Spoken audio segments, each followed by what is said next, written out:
All right, documents. Let me show you some new things to documents. For all the TC Workflow users, you're going to be familiar with this. For anyone not coming from TC Workflow user or from TC Workflow, maybe your old system had this, maybe it didn't, but we're adding this back into enhanced documents. So now you have a main file. So if there's a file in here, it's going to show a paperclip.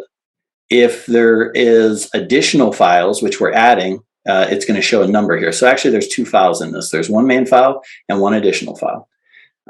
We also added, so right now when you select a file role, it's going to change the name of that document to your file role. Some people said, nah, I don't really want that. So we have the ability in the global settings now for you to turn that feature off. So even if you set a file role on it for earnest money receipt, it doesn't change the name of that document to earnest money receipt.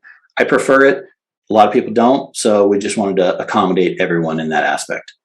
As far as these additional files go, you can click in here. I can see the main file, and then I can click over here to see my additional files. And you have a couple things. You can exclude these from the client's view. You can also reset this as the main file. So right now the main file is 123 West Boise. Let me go ahead and make this the default. It's going to swap these. And now this is the default. And if I come over here to additional files and I clicked on this, it's going to be what was previously in our default here. So a lot of things you can do with these. Let me actually check into one that has more than one. Let's go into this one. You can move these. You can, let me show you. On these, I can send these to Google Drive. If you don't have that automatic upload on there, you can change the color of these. You can move them. So if I want to move them, I can hit the move button and I can say, let's move them over to contract docs and let's put them in the file, I don't know, counteroffer number 1. Move these files. And now they just moved over to counteroffer 1. So you see there's 2 files in here. You can merge. You can split. A lot of different options on this documents. We'll do a whole webinar on documents just so you can see, but we did add quite a bit more functionality in here as well. So let's go in here. You can still hit this down, split it, download it, delete it. If you have SkySlope hooked up here, SkySlope will be an option there. So a lot of different features on docs. The other feature that we're looking at right now, I'm sorry. One other big main point to bring in about this. One of the things TC Workflow users wanted was the ability to preset file roles. Preset file roles. So the problem we had was when you set a file role, there's a lot of automation that happens with that file role. It could be automatically attaching this document to an email. It could be triggering a text message to go out. There's a lot of automation around these file roles.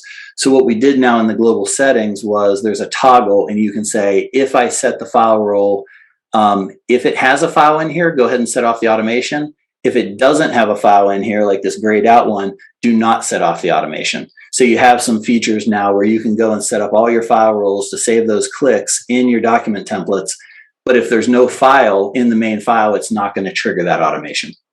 So Shane, anything you want to add to that?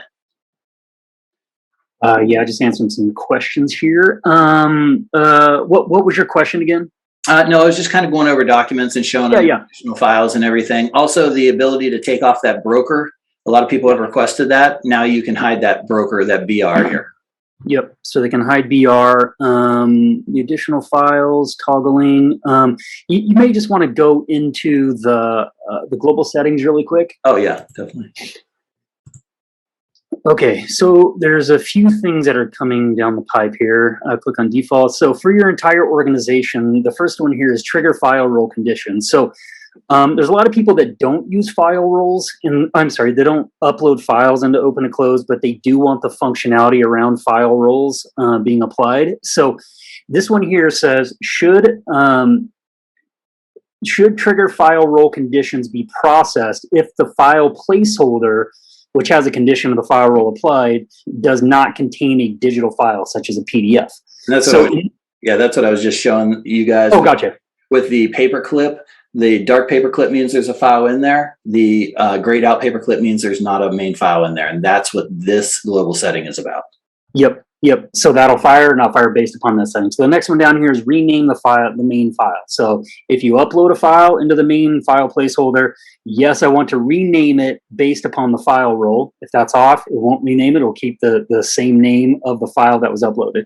Now in the additional files, rename all additional files if a parent file role is applied or modified. So if you change the file role, do you want to update the main file? And you also want to traverse down and also update the additional files. So it will do whatever you tell it to do. If you want to rename all files based on the file role, and let's say the document's called, or the file role is earnest money deposit, it will rename all of them the earnest money deposit. Now, the cool thing about this is that it updates it inside the system, but if you also have the property and the document synced with Google Drive, it will also traverse all of those files as well and update those for you automatically. So those are big ones. Yeah, that was a big one for Shane to get to work. So hopefully you guys appreciate that. Yep. And then that last one, the broker sign button. So if you want to hide that button, it hides it for the entire organization, not just a single file. So if you turn that off, which, you know, we've had a lot of people ask for this to be removed. If you put hide button, that button's completely gone from every transaction, every one sheet, every client portal, agent portal, across the entire system. So just keep that in mind. If you toggle that off, it's gone from everything. So you can collapse these files.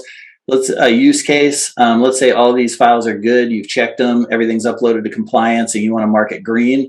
That means no one ever has to come in here and say, let me expand these files and make sure. You've already checked these. You can roll them up. I'm sure there's a million use case scenarios for these, but you can exclude the whole folder. A lot of use cases, but yeah, this is a really important one that people don't typically see. If you want to do them all, you can just, yep, there you go. And if you want to expand them all, you can do that. Files, if you want to expand the files, you can put the notes. So a lot of people in California like to keep notes on iterations of different files that I've seen. You can expand that or say, let's just collapse them and look at my documents real quick, but it's easy toggle back and forth. Yeah. And then you can also come in here and say, let me see my septic template or my well template or my whatever the templates are that came in from the intake forms or that you've manually applied. You can go ahead and select those and just see those. Yeah. And one thing that's on our roadmap is to be able to filter by the button state. So basically, if you have LA and they're all purple, up in the filter documents, we're also making the option to say, I want to filter by the word earnest money receipt and the color purple on the button LA. So just keep that in mind. I know a lot of people are asking about that from TC Workflow. This is a much different system than TC Workflow, so it's taken us some time to really revise this. So just know, like, it's on our roadmap. It just hasn't been released yet.